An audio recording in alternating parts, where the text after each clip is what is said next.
مع الوش زي ما انتوا شايفين كده.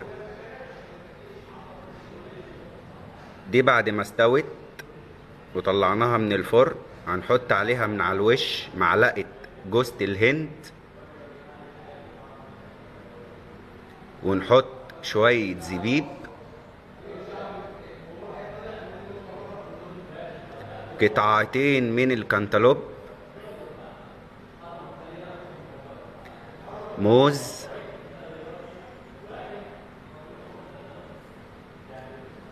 تفاح،